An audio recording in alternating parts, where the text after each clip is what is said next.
సంవత్సరాల తరబడి ఎన్ని మందులు వాడినా మీ మోకాల నొప్పులు తగ్గట్లేదా? ప్రాణ పెయిన్ క్లినిక్ లో అత్యాధునిక చికిత్స. దేశ రాజధాని ఢిల్లీలో ఘోర అగ్ని ప్రమాదం చోటు చేసుకుంది. వివేక్ విహార్ లోని బేబీ కేర్ సెంటర్ లో భారీగా మంటలెగసి పడ్డాయి. ఈ ప్రమాదంలో 7 నవజాత శిశువులు మృతి చెందారు. మరో 5 పరిస్థితి విషమంగా ఉన్నట్లుగా తెలుస్తోంది. సమాచారం అందుకున్న ఫైర్ సిబ్బంది సంఘటనా స్థలానికి చేరుకుని 9 ఫైర్ ఇంజన్లతో మంటలను అదుపులోకి తీసుకొచ్చారు. మంటల్లో చిక్కుకున్న 12 మంది శిశువులను రక్షించిన రెస్క్యూ టీం అత్యవసర చికిత్స కోసం మరో ఆసుపత్రికి తరలించింది.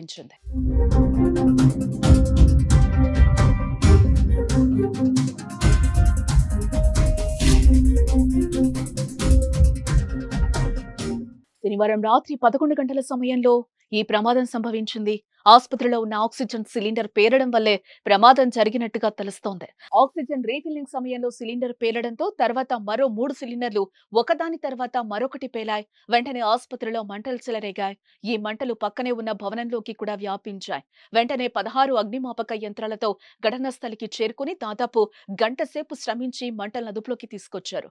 గుజరాత్లోని రాజ్కోట్లో గల గేమింగ్ జోన్లో చెలరేగిన మంటల్లో 27 మంది ఆహుతైన ఘటన నుంచి తేరుకోకముందే ఢిల్లీలో నవజాత శిశువులు అగ్ని ప్రమాదంలో మృతి చెందడం తీవ్ర విషాదాన్ని నింపుతోంది.